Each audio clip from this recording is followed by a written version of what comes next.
Assalamualaikum warahmatullahi wabarakatuh. Selamat pagi adik-adik semuanya. Selamat datang di mata kuliah Desain Interior di konsentrasi Arsitektur Bangunan Gedung di Prodi Teknik Infrastruktur Sipil dan Perancangan Arsitektur. Ya, ini adalah pertemuan pertama kita, sehingga di materi kali ini saya akan menyampaikan sedikit banyak tentang pengantar mata kuliah Desain Interior. Oke, nah kita mulai aja ya.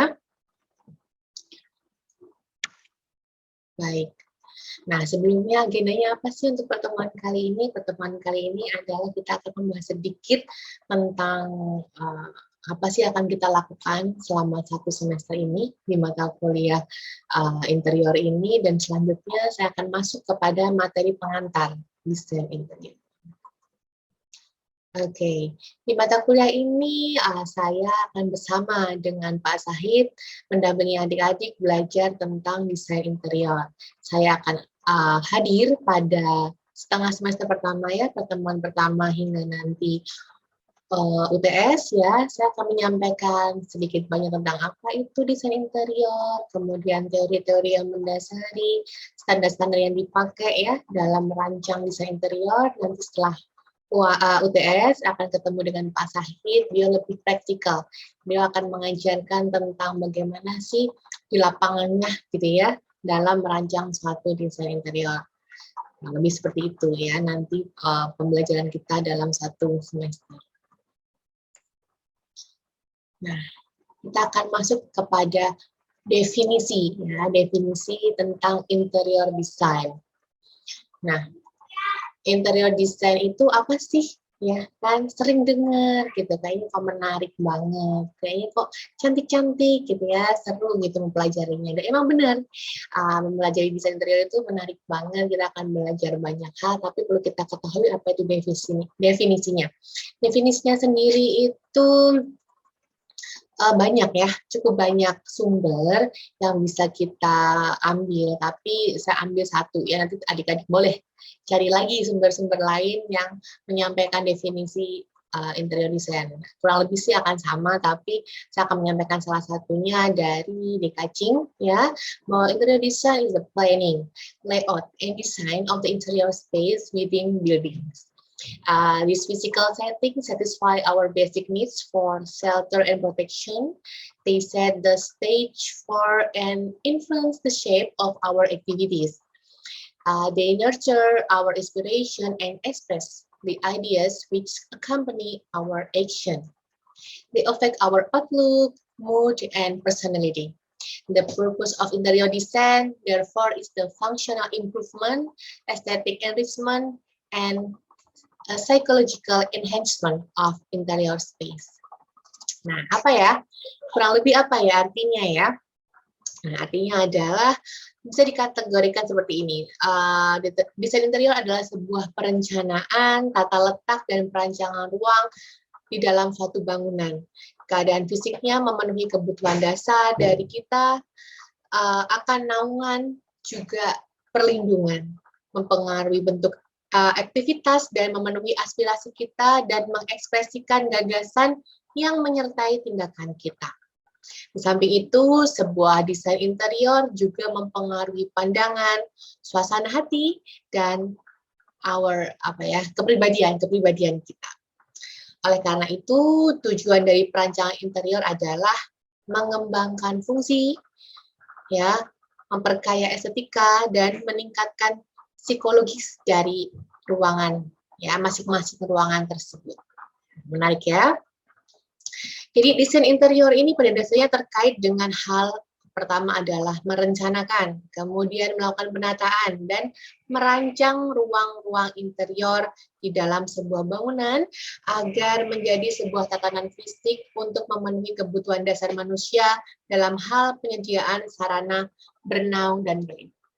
Sebagai perpanjangan dari bagian planning atau perencanaan, desain dalam sebuah interior merupakan hal yang penting untuk menciptakan suatu hierarki visual, ya, untuk membantu dalam menekankan fungsi suatu ruang, yang digunakan. Ya, apapun ruang itu, ruang tidur, ruang tamu, ruang makan, dapur, atau ruang kerja, ruang baca itu, dengan penataan interior kita bisa melakukan penekanan terhadap fungsi ruang tersebut. Oke, jadi bisa kita simpulkan tujuan dari desain interior itu apa? Tadi ya dari definisi itu bahwa tujuan desain interior adalah untuk pertama memperbaiki fungsi dari ruangan, memperjelas fungsi dari masing-masing ruangan. Kemudian memperkaya nilai estetika ya, karena kita bergerak di bidang arsitektur ya, ada tekniknya, ada seninya, kita akan memperkaya dengan nilai estetika pada masing-masing ruang. Kemudian yang utama juga adalah meningkatkan aspek psikologis dari sebuah ruangan, gitu ya. Jadi misalnya ruang tidur nih secara psikologis seperti apa sih? Harus yang tenang, harus yang hangat misalnya ya. Itu akan berpengaruh bagaimana cara kita menempatkan furniture-nya, memilih warnanya, bagaimana mengatur lampunya. Wah, seru banget nanti ya kita akan mempelajari itu semua. Oke, jadi kita akan masuk kepada elemen pembentuk ruang interior. Bisa dikatakan ruang interior nih, kalau apa aja sih yang membentuk di dalamnya? Oke, kita akan bahas ya. Menurut D.K. Ching, di bukunya tahun 96, elemen pembentuk ruang interior terbagi menjadi, adik-adik tahu nggak menjadi berapa? Ya, kira-kira yang bisa kita katakan itu ruang, itu apa aja sih? Nah, sambil adik-adik tebak, siapa tahu tebakannya betul, kita lihat ya satu-satu. Pertama, harus ada dinding. Ya, betul sekali harus ada dinding. Dinding merupakan bidang yang real, nyata, yang membatasi suatu ruang atau pembatas kegiatan yang memiliki jenis yang berbeda. Dinding sebenarnya adalah pada fungsi secara buildingnya adalah penahan beban yang menyangga lantai pun atap, sehingga struktur kekuatan dinding sebagai penahan beban harus juga diperhatikan, gitu ya. Nah, fungsi dinding itu sebenarnya apa sih? Ya, dinding merupakan bagian penting dari bangunan yang memiliki fungsi utama. Bangunan kalau nggak ada dinding gimana ya ceritanya ya? Pertama, dia adalah akan menyekat ruang per ruang. Oke, kemudian secara struktural dia merupakan penyangga beban, baik beban yang diberikan dari atasnya tentu saja ya, baik beban lantai di atasnya, beban plafon, beban atap, itu dinding nih sebagai penyangganya, badannya ya. Kemudian dinding itu akan membentuk suatu bangunan, di mana kita meletakkan dinding, merencanakan dinding, mengatur bentuk, posisinya itu akan membentuk karakter suatu bangunan ya. Nah, dinding itu juga akan memberikan suatu pelindungan dan privacy pada bagian dalam bangunan.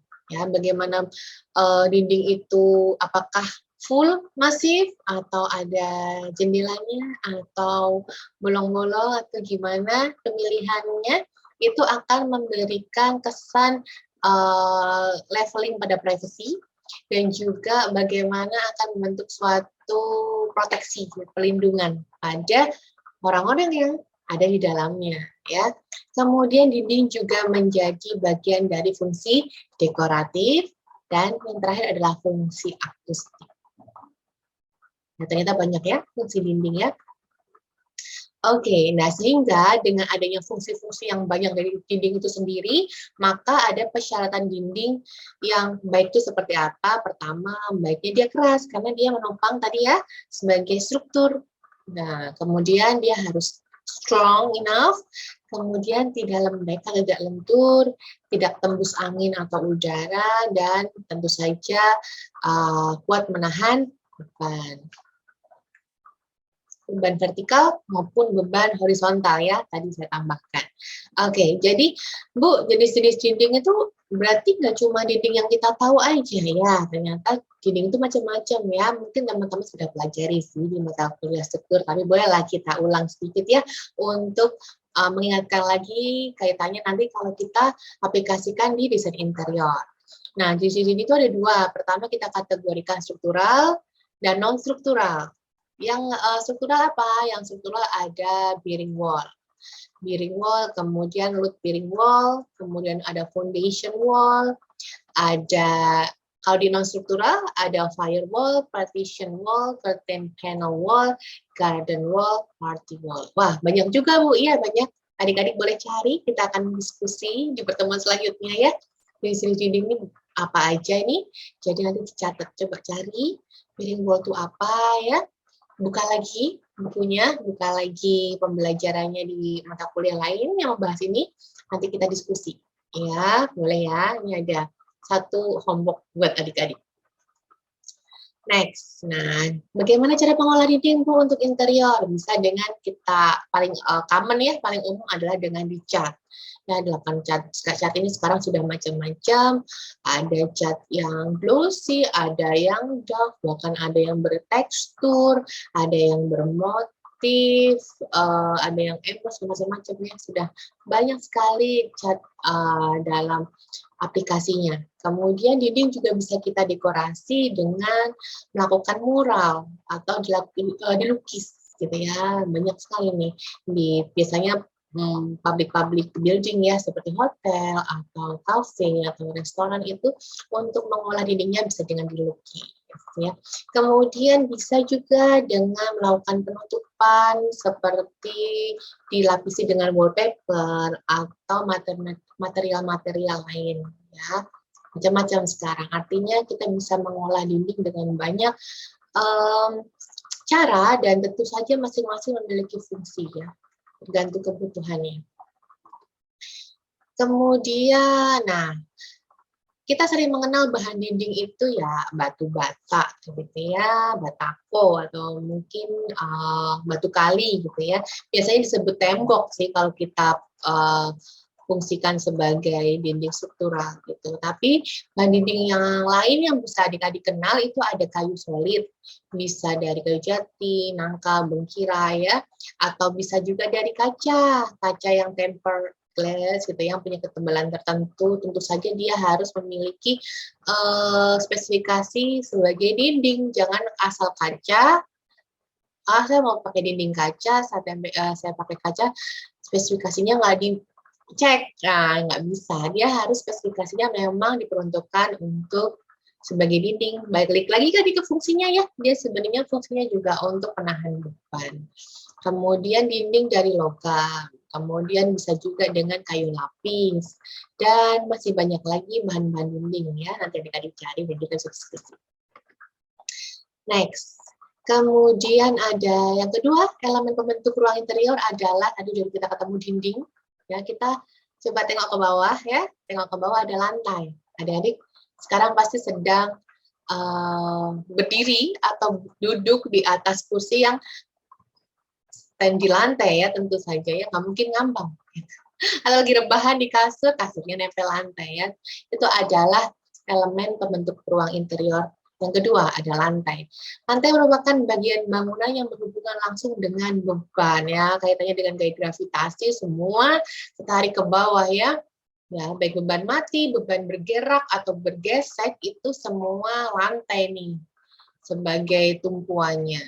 Karakter lantai mempunyai daya tahan yang kuat dalam mendukung beban-beban yang datang dari segala macam perabot ya, furniture ya. Human activities ya, kegiatan kita tuh ngapain aja kan ya, kita jalan melalui lantai, kemudian ya dan lain-lain. Tentu saja ada beban-beban yang tersalur dari tadi ya, dari atas terus kesalur ke dinding, kesalur ke lantai, ke bawah lagi dan lain dan seterusnya. Selain itu lantai harus bersifat kaku, rigid, masif dan tidak mudah getar ya. Oke, jadi definisi lainnya adalah any material used in laying. Jadi apapun material tempat kita berada gitu ya, tempat kita berdiri gitu, tempat kita ada itu bisa dikategorikan dia adalah lantai. Ya, suatu permukaan dalam ruang tempat kita berjalan. Ya, bagian ruang yang berada di bawah dan kita pijak. Kemudian bidang datar yang dijadikan sebagai alas di dalam ruang di mana manusia melakukan aktivitas. Sehingga fungsinya apa dari lantai itu sendiri? Pertama, menunjang fungsi dan kegiatan dalam ruang. Of course ya. Kalau nggak ada lantai, gimana kita mengambang? Nggak bisa. Ya, harus ada lantai. Tadi ada dinding, kemudian ada lantai. Sehingga memberikan karakter dan memperjelas sifat ruang. Ya, betul sekali. Kok bisa sih Bu memberi karakter dan penjelasan produk nanti kita akan bahas. Kemudian tentu saja ada suatu fungsi lain. Tadi di dinding masih ingat ya ada fungsi akustik. Nah, di lantai pun demikian. Ada upaya atau ada upaya untuk isolasi udara ya. Isolasi suara. Jadi suara biar nggak mantul ya. Suara itu bisa teredam gitu. Andai kata mantul tuh pantulannya tuh nggak 100%. Ya, biar nggak berisik. Kita kan butuh ketenangan juga dalam satu ruang ya. Oke.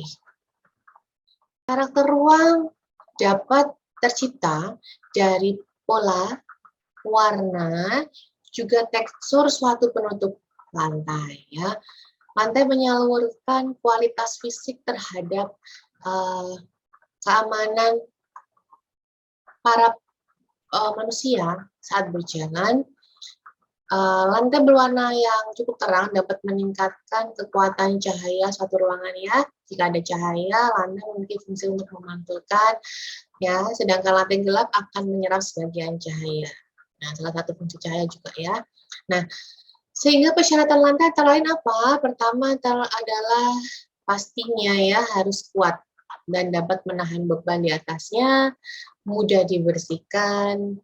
Kemudian tadi ya isolasi suara, kedap suara, ya mungkin nggak kedap-kedap banget, tapi dia mengabsorpsi suara cukup optimal. Kemudian tahan terhadap kelembapan dan rembesan air, terutama di area-area yang memang banyak airnya, seperti kamar mandi, ataupun area-area dapur ya, atau area cuci gitu kali juga ya. Oke, kemudian berdasarkan karakteristiknya, lantai dibagi menjadi 4. Ya, pertama adalah lantai lunak. Lantai lunak itu terdiri dari semua tipe permadani dan karpet. Sebagai ini ya, sebagai material penutup lantainya ya. Kemudian pemberian karpet pada lantai juga memaksimalkan fungsi absorpsi suara atau bunyi. Kemudian lantai yang semi keras. Dari pelapisan lantai seperti vinil. Teman-teman tahu ya, vinil itu sekarang yang seperti HPL gitu ya. Dia tinggal ditempel aja di atas, bisa keramik, di atas perkerasan atau cor-coran gitu bisa. Itu dia sifatnya lebih lunak gitu ya. Biasanya motifnya itu motif-motif menyerupai kambium kayu gitu atau tekstur kayu gitu ya. Nah, lantai kemudian yang ketiga adalah karakteristik lantainya yang lantai keras, terdiri dari semua jenis batuan dan logam yang sudah dibentuk sesuai ukuran lantai. Ya, bisa kalau batuan itu berarti apa? Semacam marmer, granit gitu ya. Kemudian lantai kayu atau parket, terdiri dari berbagai jenis dan motif yang terbuat dari kayu. Biasanya dia sifat pemasangannya itu kayak ngunci-ngunci gitu loh, lock-lock gitu ya. Seru deh kalau kita bisa tahu cara pemasangan. Karena pemasangan keramik itu tuh nggak asal tempel ya, pemasangan keramik. Mungkin teman-teman belajar di bahan bangunan dulu, cara masang keramik itu gimana sih sebenarnya, cara masang vinil, cara masang marmer, granit, bahkan masang parket tuh beda-beda ya. Kemudian, bahan-bahan dari lantai sendiri. Bahan lantai dalam hal ini adalah lantai yang sebagai utamanya ya, bukan pelapisnya ya. Nah, ada ubin atau tegel, ada lantai keramik, ada terazo, ada granit, ada marmer, ada parket, ada batu alam, dan masih banyak lagi. Nah, tadi pelapisnya ada karpet, permadani, linoleum, parket, kemudian tadi vinil, dan banyak juga. lain-lainnya. Sekarang banyak sekali ya material-material pelapis lantai. Nah, gimana cara mengolah lantai untuk kaitannya dalam suatu desain interior? Pertama adalah pengolahan lantai difungsikan sebagai menunjang fungsi dan aktivitas di dalam ruang, tentu saja ya. Jadi pemilihan materialnya disesuaikan dengan fungsinya. Misalnya mungkin pemilihan keramik untuk ruang keluarga beda dong dengan keramik di kamar mandi, ya. Kalau dia untuk mandi, untuk banyak basah-basah, untuk aktivitas yang wet atau lembab ya, jangan yang licin ya. Kemudian misalnya fungsinya untuk ruang makan atau dapur mungkin agak dibedakan dengan yang ruang tamu gitu ya. Bisa jadi pengolahan baik dia level materialnya maupun pemilihan warna, pemilihan polanya bisa menunjang fungsi dan aktivitas dalam masing-masing ruang. Kemudian leveling, ya pengolahan lantai kita bisa olah dengan mengatur level dari masing-masing lantai, perbedaan ketinggian tuh loh, ya level itu ya. Pale ya, perbedaan pale. Misalnya tadi lagi yang paling sering kita temui yaitu ketika kita kamar mandi dia lebih rendah daripada ruang-ruang umum sekitarnya karena kamar mandi dia biar airnya nggak mengalir keluar gitu ya. Atau kita bisa mungkin kayak bikin mezanin gitu ya, karena mezanin khusus untuk ruang kerja misalnya, kita bisa membedakan level-level dari masing-masing ruang untuk membedakan fungsinya juga dari ruang-ruang itu. Nah, ini salah satu bentuk pengolahan lantai nih. Yang selanjutnya adalah jika kita lapisi dengan sesuatu itu ada fungsinya. Biasanya kalau kita lapisi dengan full karpet atau permadani itu memang dia fungsinya benar-benar untuk memaksimalkan penyerapan peredaman suara ya, biar nggak memantul. Atau kita mau lapisin parket atau vinil, bisa juga agar dia lebih hangat dibandingkan jika kita pakai marmer atau granit itu kan lebih dingin, gitu juga bisa sih. Banyak pertimbangan ketika kita melakukan pengolahan lantai. Banyak sekali, ini hanya 3 contoh, ada banyak lagi poin-poin yang bisa jadi pertimbangan pengolahan lantai. Contohnya lagi kalau kita di mall atau di tempat-tempat publik yang besar gitu, kita ada motif kan ya, lantainya tuh ada motif lingkaran gitu, misalnya hall-nya, tengahnya tuh ada kayak ada penataan motif-motif lingkaran pada lantainya, itu bisa memberikan kesan bahwa ini loh ruang utama dari building ini, misalnya di hotel gitu ya, penataan lantainya. Kemudian habis itu ada pola-pola yang mengatur alur jalan ke sana, ke lorong sana, ke sini gitu tuh secara nggak langsung tanpa kita sadari kita tuh diberikan arah dari pola-pola pengaturan material penutup lantai. Jadi banyak fungsi dari pengolahan lantai. Nah, pengolahan lantai juga berfungsi sebagai daya tarik visual juga nih, tadi tergantung ya materialnya apa, warnanya apa, polanya apa. Nah, tadi udah dinding, ke lantai kita nongak ke atas. Sekarang kita nongak ke atas, kita akan melihat plafon atau langit-langit. Nah, itu 3 poin utama sebagai elemen pembentuk ruang, yaitu tadi pertama dinding, kedua lantai, ketiga langit-langit. Bisa dibolak-balik, bukan berarti urutannya harus seperti itu. Bisa dibolak-balik, artinya tiga-tiganya sama-sama penting ya. Jadi akan terbentuk suatu ruang interior jika sudah ada 3 itu minimal. Nah, ceiling atau langit-langit adalah pembentuk ruang yang merupakan penutup bagian atas.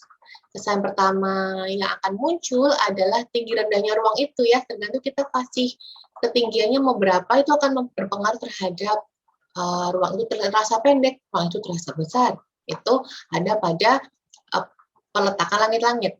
Kemudian tentu saja langit-langit bisa sebagai bidang penempatan lampu pada umumnya ya, penempatan AC, mungkin AC sentral gitu, penempatan sprinkler head, audio loudspeaker, mungkin CCTV, sebagai peredam suara juga dan juga ada fungsi akustik.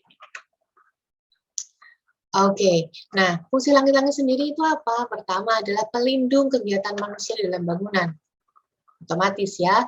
Kemudian dia sebagai pembentuk ruang, sebagai skylight jika dia material penutupnya adalah transparan atau transparent, dia akan sebagai skylight ya, meneruskan terang langit dari luar menuju dalam, kemudian menunjang dekorasi ruang dalam, bisa menciptakan fungsi akustik juga. Jadi tiga-tiganya punya fungsi akustik ya, teman-teman. Jadi mungkin baru kenal, oh iya ada fungsi akustik nih, jangan hanya mendesain aja nih bagus, tembak, ternyata ketika dibangun atau direalisasikan, wah suaranya menggema, menggaung, mengganggu gitu ya.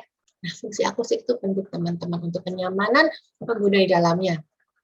Kemudian fungsi langit-langit adalah menciptakan kesan tertentu dari ketinggian dan motifnya. Misalnya sekarang kan ada up ceiling, down ceiling, terus bentuk-bentuk gimana ya pakai gypsum itu ada fungsi-fungsi estetika juga. Nah, dan juga memperjelas area ruangan.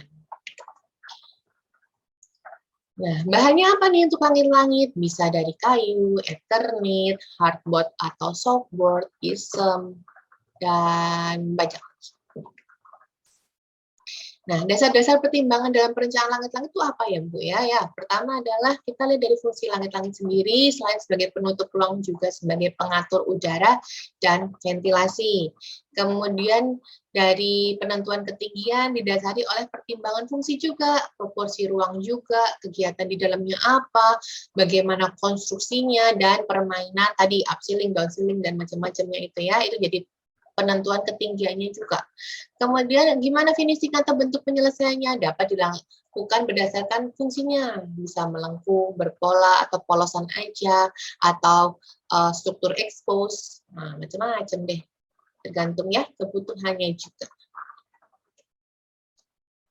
Nah, tadi kita udah belajar 3 elemen utama pembentuk ruang interior. Coba teman-teman lihat sekarang di mana? Ada nggak semuanya? Dinding ada, ke atas langit-langit ada, ke bawah apa tuh namanya lantai ada. Berarti secara elemen bentuk ruang utamanya sudah ada semua ya, ya di ruang kalian sekarang berada. Kecuali kalau kalian nggak ada, Bu, dindingnya nggak ada, oh berarti teman-teman mungkin lagi di luar, jadi tidak bisa kita sebut interior ya. Bu, atapnya nggak ada ya, mungkin Anda beratapkan langit ya, itu bisa jadi memang bukan interior berarti ya, jadi itu harus ada ya, diingat ya adik-adik ya. Oke. Nah, apa sih elemen pelengkapnya? Nah, pertama adalah bukaan. Ya dong, masa kita nggak bisa masuk interior, caranya gimana? Harus ada pintu, ya. Untuk memasukkan cahaya atau udara pakai apa? Ya, harus ada jendela. Jendela apa harus dinding? Nggak selalu, bisa ada di langit-langit juga, gitu. Jadi bukaan itu adalah elemen pelengkap. Ya, aku nggak bilang pelengkap juga, memang harus ada ya, kan nggak bisa masuk ke ruangan itu kalau nggak ada bukaan. Nah, jadi bukaan itu memiliki fungsi pertama adalah penghawaan juga pencahayaan. Yang dua itu yang utama, ya. Yang ketiga ya estetika juga. Berbagai bukaan yang dapat diaplikasikan ke dalam 3 bidang dimensional tadi, dinding, juga lantai, juga langit-langit. Ya, nanti akan saya bahas lagi masuk kepada sistem tata kondisional untuk bukaan. Jadi saya nggak akan bahas banyak di sini. Next, apa sih elemen pelengkap selanjutnya adalah tentu saja furniture. Ya dong, kan? Coba kalian lihat di sekeliling kalian. Ada atau nggak ada furniture? Pasti ada, minimal satu deh. Entah kursi, entah meja, entah lemari, entah kasur, entah sofa, pasti ada furniture. Ya, furniture merupakan elemen pengisi ruang yang berdaya fungsi maksimal guna mendukung aktivitas di dalam ruang, ya dong. Ya, mau duduk kalau nggak ada kursi, bagaimana? Mau masak nggak ada kitchen set-nya, gimana? Kitchen set tuh nggak harus yang custom made ya, bisa meja, bisa apa aja yang disusun seperti kitchen set. Ya, berarti furniture itu harus ada untuk mengoptimalkan desain interior. Ya, penyusunan furniture harus disesuaikan dengan kebutuhan guna kenyamanan pemakainya. Jadi teman-teman sebagai di konsentrasi arsitektur nih, mulai deh dari kecil, dari rumah sendiri aja deh. Kira-kira saya punya kamar tidur, gitu. Tapi di kamar tidur itu ada barang-barang yang nggak seharusnya ada di situ, misalnya ya. Nah, itu teman-teman kan jadi mungkin kenyamanannya berkurang. Nah, misalnya ada ruang tidur, terus di situ ada kulkas misalnya, atau ada apa yang tidak pada tempatnya. Ya, makanya penyusunan furniture harus disesuaikan dengan kebutuhan guna kenyamanan pemakainya. Nah, mulai deh teman-teman boleh bereksplorasi di rumah masing-masing, bilang sama orang tua, Bu, ini nggak pas sih diletakkan di sini, eksperimen aja kecil-kecilan gitu ya. Selain sebagai elemen fungsional, furniture mempunyai faktor estetika bagi konsep suatu ruang. Nah, di sini udah ke next level lagi nih. Tadi fungsinya ditata sesuai dengan peruntukan fungsi ruangnya. Nah, habis itu kita masuk ke next level sebagai keilmuan kita, lihat ke sisi estetikanya. Nah, penyusunan furniture akan menimbulkan berbagai aspek yang berhubungan dengan jenis aktivitas, fungsi, maupun segi-segi visual. Setelah semua faktor tersebut diperhatikan, kemudian meningkat pada tahap berikutnya, yaitu bagaimana menerjemahkan dalam desainnya, yaitu untuk perancangannya, perencanaannya. Desain furniture dibagi atas dua kategori, yaitu furniture yang berbentuk case. Case itu maksudnya kotak, gitu ya, tanpa pelapis. Contohnya meja tulis, lemari buku, kursi, dan tidak punya pelapis. Ya, tipe furniture semacam ini di Indonesia terbuat dari kayu biasanya, dan sekarang cukup populer lagi ya, kayak semacam ya lagi happening lagi gitu. Nah, kemudian kategori yang kedua adalah furniture yang dilapisi. Misalnya, teman-teman punya sofa, kursi-kursi yang dilapis, termasuk perlengkapan-perlengkapan ruang tidur. Ya, ada dua kategori. Nah, tadi kita sudah bahas elemen pelengkap. Ternyata dalam suatu desain interior itu ada sistem yang berjalan. Sistem yang mengoptimalkan lagi nih fungsi interiornya. Kita bisa sebut dengan tata kondisional. Nah, apa aja itu? Yang utama ada 3. Ini ada sistem pencahayaan atau lighting, sistem tata suara atau akustik, dan sistem penghawaan atau air conditioning. Kita masuk yang pertama, ya, sistem pencahayaan. Cahaya sangat-sangat mempengaruhi penataan interior dalam hal tentu menentukan atmosfer dari ruangan tersebut. Kedua, mempengaruhi mood penggunanya. Ya, mendukung fungsi ruang. Lagi-lagi kita harus fokus pada suatu interior adalah fungsi ruangnya. Ruang itu fungsinya apa? Butuhnya apa? Ya, butuh pencahayaan seperti apa? Kalau kita bahas tentang sistem pencahayaan, butuh terang benderang kah? Butuh remang-remang kah? Atau gelap gulita kah? Itu yang akan menjadi kita tahu bagaimana cara menata, mengatur, mendesain, mengaplikasikan desain interior. Ya, sistem pencahayaan salah satunya. Nah, pencahayaan itu ada 2. Pencahayaan pertama adalah pencahayaan alami atau natural lighting. Merupakan cahaya yang bersumber dari matahari, yang sudah terang langit.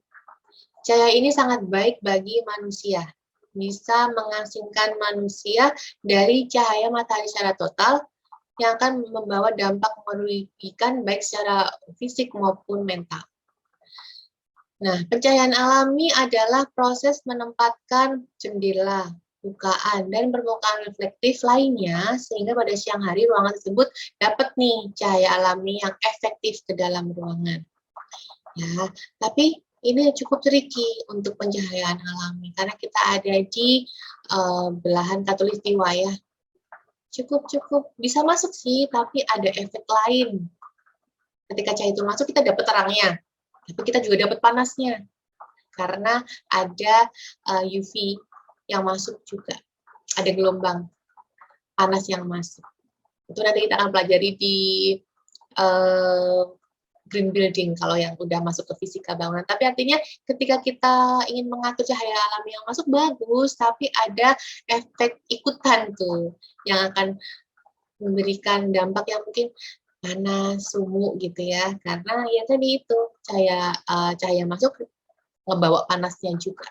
Jadi cukup tricky nih.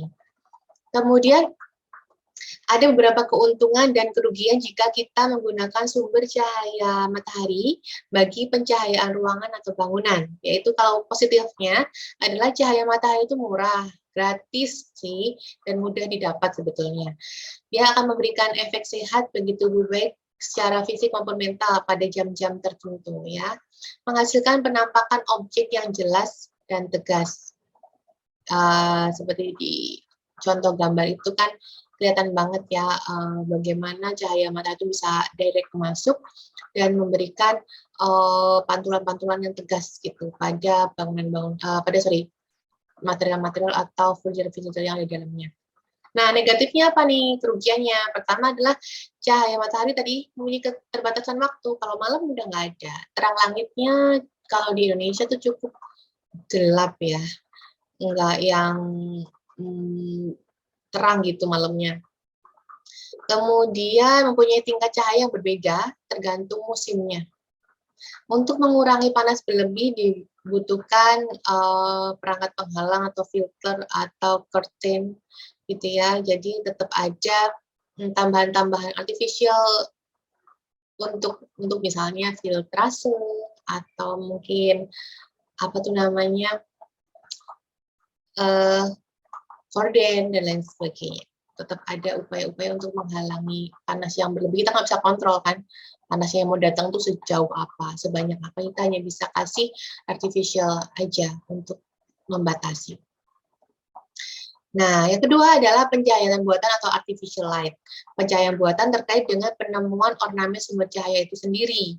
Adalah segala bentuk cahaya yang bersumber pada alat yang diciptakan oleh manusia, seperti lampu pijar, ya, kemudian lilin, lampu minyak tanah, dan obor. Cahaya ini sangat berguna ketika malam hari ya, karena tadi keterbatasan cahaya atau terang langit yang masuk, kalau malam kita butuh ada lampu atau artificial light.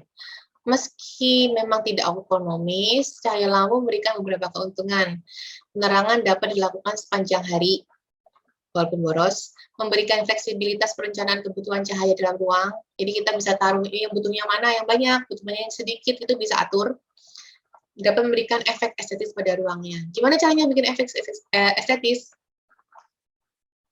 Nanti kita bisa bahas, tapi kita pertama akan tahu dulu faktor-faktor tata cahaya dipengaruhi oleh beberapa hal. Pertama, distribusi intensitas cahaya dari armatur. Armatur itu perangkatnya. Kemudian perbandingan antara keluaran cahaya dari lampu dalam armatur, reflektasi cahaya dari langit-langit, dinding lantai. Nah, itu dia tadi. Sangat penting ya, bahwa besar kecilnya ruang, materialnya, pemilihan untuk langit-langit dinding lantai itu akan berpengaruh pada reflektasi cahaya dari sumber cahaya, baik natural light atau artificial light. Pemasangan armatur apakah menempel atau digantung di langit-langit, kemudian dimensi atau ukuran luas ruangan akan berpengaruh terhadap lux-nya. Lux itu apa tuh namanya, satuan dari terangnya itu loh, terangnya lampu ya. Nah, dilihat dari segi pengarahan cahaya, kita mengenal dua macam arah cahaya. Apa itu? Ayo kira-kira kalau dilihat dari gambar ini teman-teman bisa kasih jawaban nggak? Nah, kalau yang kiri itu direct, yang kanan itu indirect. Apa itu direct and indirect? Nah, kalau direct itu pencahayaan langsung. Jadi, pencahayaan dengan mengarahkan sinar langsung ke bidang kerja atau objek. Contoh ya lampu-lampu yang mungkin di atas kalian. Ya, lampu-lampu yang sering kita lihat, kita temui itu adalah direct light. Nah, kalau yang indirect light yaitu pencahayaan dengan cara memantulkan sinar lebih dahulu. Misalnya si lampunya tuh dipantulin ke tembok dulu, kita dapat pantulannya. Jadi lebih nggak yang langsung cetar gitu ke kita ya, ke objek ya. Tapi ada pantulan-pantulan. Atau kita misalnya punya ceiling atau punya langit-langit yang Down-ceiling atau up-ceiling biasanya kita kasih LED yang di dalamnya yang nggak kelihatan, jadi kita dapat pendar-pendarnya aja. Itu kan lebih memberikan kesan yang lembut. Oke, nah berdasarkan cakupannya dikenal dengan istilah satu pencahayaan umum atau general lighting, yaitu pencahayaan merata untuk seluruh ruangan dan dimaksudkan untuk memberikan terang secara merata gitu ya. Kemudian pencahayaan kerja atau task lighting, yaitu pencahayaan fungsional untuk kerja visual tertentu. Biasanya disesuaikan dengan standar kebutuhan penerangan bagi jenis kerja bersangkutan, misalnya lampu untuk kerja, lampu tidur, ya, atau fungsi lampu di kitchen set itu kan ada fungsinya khusus untuk ya kerjaannya apa di situ. Yang pakai butuh lampu tuh apa gitu. Nah, yang terakhir yang sifatnya lebih estetis adalah pencahayaan aksen atau accent lighting. Yaitu pencahayaan secara khusus diarahkan ke objek tertentu untuk memperkuat penampilannya. Ya, kurang lebih seperti itu contohnya yang sebelah kiri bawah. Oke, kita masuk ke sistem penghawaan. Nah, tadi udah pencahayaan, penting juga sistem penghawaan. Sebagian besar masyarakat Indonesia meyakini bahwa kita tuh cukup beruntung ya, hidup di negara tropis yang lembab, nyaman, musimnya juga cuma 2, nggak terlalu ekstrim. Tetapi kenyataannya ventilasi alami sulit kita upayakan di iklim lembab yang umumnya bersuhu antara sekitar 24 derajat Celcius. Kelembapan yang cukup tinggi dan kecepatan angin yang rendah menjadi persoalan dan faktanya kita hidup di lingkungan yang tidak nyaman secara termal. Nah, penghawaan alami sangat-sangat tergantung dengan kualitas udara di lingkungan bangunan. Oke, mungkin di pegunungan akan beda dengan ketika kita berada di pantai atau di uptown, beda dengan di downtown, gitu ya. Kualitas udaranya. Di perkotaan berbeda dengan pedesaan. Kualitas udaranya. Oke. Nah, di Indonesia, penghawaan buatan seperti AC banyak digunakan di berbagai macam bangunan. Ya, yaitu perlakuan terhadap udara dalam bangunan yang meliputi pengkondisian suhu, kelembapan, kecepatan, arah angin, kebersihan, bau, serta distribusinya untuk menciptakan kenyamanan bagi penghuninya. Distribusinya artinya gini, ruangnya luasnya berapa ya, butuh berapa PK AC-nya gitu ya. Kemudian pakai AC jenis apa yang bisa mengakomodasi kebutuhan penggunanya gitu. Nah, keuntungan penggunaan AC antara lain adalah suhu udara lebih mudah disejukkan dan diatur sesuai dengan mungkin kondisi udara saat itu. Kecepatan dan arah angin mudah diatur juga. Kelembapan udara mudah diatur. Kebersihan udara dapat dijaga. AC keluaran baru dilengkapi dengan pembangkit ion negatif yang dapat membunuh bakteri, jamur, dan mengikat biang bau, serta memberikan efek segar pada ruangan. Ini udah banyak teknologi yang ini ya, mendukung AC-AC zaman sekarang. AC biasanya dipasang pada ruangan tertutup, maka diperoleh keuntungan sampingan seperti kenyamanan akustik dan juga ketenangan, ya kan? Karena kalau pakai AC jangan dibuka jendelanya, kita mau ngademin satu kota, emangnya kan enggak.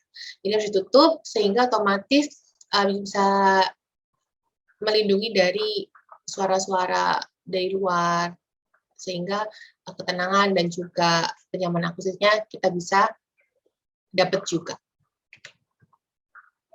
Nah, tadi udah sistem penghawaan, sistem pencahayaan, ini sistem akustik. Mungkin agak baru ya buat adik-adik. Wah, ternyata kita harus peduli juga ya dengan sistem akustik pada suatu desain interior. Banget. Akustika adalah cabang dari ilmu fisika yang menyelidiki dan mempelajari bagaimana menghasilkan, mengendalikan, menyampaikan, menerima, dan bagaimana pengaruh-pengaruh bunyi itu sendiri. Sedangkan bunyi adalah gelombang getaran mekanis dalam udara atau benda padat yang masih bisa ditangkap oleh manusia. Skalanya itu 16-20.000 Hz. Ya, kalau udah lebih dari itu nggak bisa kita tangkap, hanya kelelawar mungkin yang bisa nangkep ya. Yang di bawah itu atau di atas itu. Ya kita hanya di range frekuensi itu.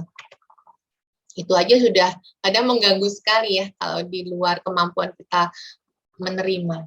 Nah, ruang yang baik adalah ruang yang sesuai menjawab kebutuhannya dari salah satu faktornya mengenai gangguan, seperti kebisingan, gema, gaung, dan sebagainya. Penanganan gangguan yang terjadi dalam ruang menjadikan perlunya kualitas akustik yang sebaik-baiknya. Akustik dapat mengatasi masalah teknis yang berhubungan langsung dengan suatu desain interior, antara lain tingkat bunyi yang berlebihan, misalnya di mana? Di bioskop atau di studio rekaman, ya. Kemudian pelindungan privasi ruang, misalnya ruang meeting, jangan sampai suaranya bocor keluar. Tingkat kejelasan pencakupan dengan latar belakang suara, dan pengadaan suara latar yang sesuai dengan sesuatu tertentu. Misalnya, yang terlalu banyak gema atau gaungnya akan merusak ya, misalnya ruang siaran dan lain sebagainya. Bahkan rumah pun kalau terlalu mantul-mantul suaranya juga nggak nyaman kita di dalamnya. Oke, dalam pengaturan penyebaran bunyi dalam satu ruang, terdapat 3 faktor yang harus kita perhatikan. Pertama, adanya bunyi langsung. Bunyi yang ya udah kayak gini langsung, yang berasal dari sumber suara. Kalau manusia dari pita suaranya keluar itu langsung ya, sampai ke telinga pendengarnya. Kemudian ada bunyi pantul, yaitu bunyi yang berasal dari sumber suara yang dalam pencapaian sebelum ke pendengaran lebih dahulu kena pantulan dulu nih, ya. Kemudian adalah bunyi serap, bunyi yang mengalami penyerapan karena material absorpsi. Kualitas dan kuantitas suara dapat dipengaruhi oleh beberapa hal, yaitu tadi permukaan pantul, materialnya apa, bagaimana teksturnya, permukaannya, itu bisa berpengaruh. Khususnya pada apa tadi? Pada lantai, dinding, plafon, dan furniture yang ada itu jangan salah, bisa jadi media pantul juga nih. Misalnya rumah itu banyak material-material berat, itu bisa jadi media pantul juga. Hati-hati, harus balance dengan material-material yang pantulannya rendah. Kemudian konstruksi dan bahan bangunan, luas dan fungsi ruang ya, semakin sempit semakin mantul-mantul, semakin luas mungkin pantulannya lebih bias. Kemudian pengaruh dari lingkungan juga. Ya, lingkungan outdoor maksudnya eksterior ya juga akan pengaruh, akan bisa masuk suaranya. Untuk mengatasi suara yang tidak diinginkan, dapat menggunakan peredam suara dengan cara menggunakan perangkat alat untuk mengurangi atau menghambat getaran suara, seperti panel-panel akustik dari kayu dan fabrik yang sudah didesain dengan rapi dan mudah dipasang. Selain memang kita bisa mengatur dari material atau dari furniture kita juga bisa memang sudah banyak fabrikasi-fabrikasi yang menyediakan materi-material yang bisa mengurangi pantulan suara dan mengkondisikan sistem akustik dalam ruangan. Ya, menarik ya. Belajar desain interior ini tuh masih awal banget. Nanti teman-teman kedepannya akan banyak belajar hal yang baru lagi tentang desain interior. Oke, jadi untuk pengantar interior kali ini sudah cukup ya, tapi saya ingin adik-adik berlatih ya. Berlatihnya gimana? Cukup di tempat adik-adik sekarang berada, misalnya di kamar. Teman-teman adik-adik lihat, bikin checklist. Sudah ada dinding belum? Sudah ada elemen pelengkapnya belum? Sudah ada elemen-elemen pembentuk ruang interior belum? Coba ceritakan aja ruangan kalian itu dindingnya seperti apa, lantainya seperti apa, langit-langitnya seperti apa, ya. Material atau lapisan penutupnya apa dari 3 itu. Kemudian bukaannya ada nggak? Ya, elemen pelengkapnya ada nggak? Furniture-nya ada nggak? Apa aja? Sistem penghawaannya gimana? Sistem akustiknya gimana? Sistem pencahayaannya gimana? Tadi hanya berdasarkan apa yang tadi saya sampaikan di pengantar interior, coba adik-adik melakukan analisis pada ruang tempat adik-adik berada. Kita akan mulai dari hal yang kecil aja. Sebelum kita mendesain, kita analisis aja yang sudah ada dulu. Kira-kira adik-adik sudah bisa belum ya menjabarkan atau mendeskripsikan tadi elemen-elemen pada interior ruang di rumah Anda. Kurang lebih seperti itu. Terima kasih banyak atensinya. Sampai ketemu minggu depan. Saya akhiri. Assalamualaikum warahmatullahi wabarakatuh.